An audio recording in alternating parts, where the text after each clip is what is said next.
Here at the end of the working day for me, which is cool because it's like only 2 o'clock and I'm like free as a bird. Heyush, it says so. Here behind my high school, it's like a sort of like, huh, reincarnation tale. I'm forced to go back and revisit the places I suffered the most in. High school was not happy time. So now I'm in kindergarten. It was nice. We made spiders, and I forgot about politics. And now I'm back to politics and religion. Just wanted to say I really didn't like Netanyahu's speech. Now I can talk politics. I try not to talk with people I don't know politics and religion. I mean, at the workplace, and people get offended. So Netanyahu said, "Without me, there is no chance for this country to survive. Only a strong right-wing government can survive the Den Haag court, international court." But doesn't it occur to him that some people have critical thinking and they realize that without him, maybe we don't have to go to international court. Maybe things will change, and people are really, a lot of people want to change. Shinoi. So we've got Lapid now trying to form a government. And if he's so popular, does it not occur to him that people actually think, well, if you're so great, how come you can't even form a government? And the government that you form is with extremists who don't represent the majority who serves in the army, who isn't extremist, who seeks peace with the neighbors, and just live and let live, because not everybody's the same.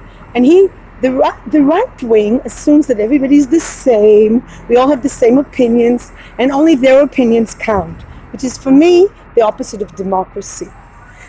Israel is a diverse population. This is something not a lot of people that live outside know. They think that we're all like from Fiddler on the Roof, ultra-Orthodox, dancing and keeping kosher and having lots of kids. Though I think I think the birth rate here is quite high compared to Europe, which is like 1, and here it's 3 on the average. I'm talking about secular. But still, we're so diverse. And the government that will be the strongest will be the government that will represent the diversity. A government made out of left and right and center. I'm kind of central, leaning leftwards. It's just because I believe in human rights and animal rights. So I can't imagine voting right, ever, anywhere. I don't believe that a strong Israel is a right-wing Israel. I think that we can have the cake and eat it too, in a way. No, it's not to have the cake, that we can have Israel. And we can also make a nice society here that respects everybody. And I don't think a right-wing government that has extremists will achieve that. Because extremists are extremists. It doesn't matter if it's Iran, Israel, US. Extremists are never the sort of people you can have a real democracy with. Because they don't respect other people's rights to have their opinions. I think it's absolutely astonishing how a prime minister who led us to how many elections? I stopped counting after 3, 4. This is going to be the 5th. So I'm really hoping Lapid will form a government. Also, for me, it's a learning experience. I have 2 degrees, but I respect a person that managed to get so far without an education, without formal education. And I'm very open to the idea that not everybody has a place in formal education. And so I know some people that have a lot of education and are quite unenlightened and quite not using their knowledge. How can I say? And I know people who don't have a lot of education but manage to use their intelligence. So it's a matter of how you use your intelligence. And intelligence is emotional intelligence, it's intellectual, there are all sorts of types of intelligence.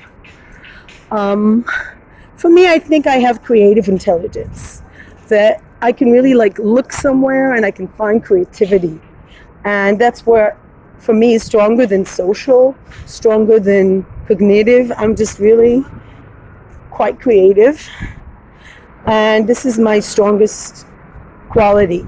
And that's the sort of intelligence as well. And I really wanted to help kids become more and more creative. And I found that my idea of what is creativity changed through the years. And I find that there's a need for structure also for me. And so coming back to Israel is really like quite a difficult experience, not easy, but it's also has beautiful sides to it. I like the music, I like the culture, the people are very diverse. I could always find a warm-hearted person. And I found the people in Europe, yes, to generalize, really difficult to speak with, very closed, very scared of other people. And in Israel, we kind of feel we don't have anything to lose. Of course, it's loud, it's pushy, it's warm, and the sun is really important. Not having sun affects your mood.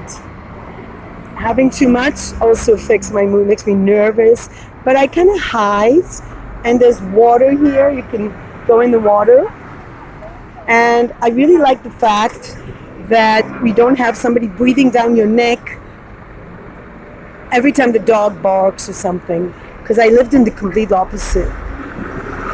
So they're really building a lot. I lived in a place that they didn't build a lot, it was already built in.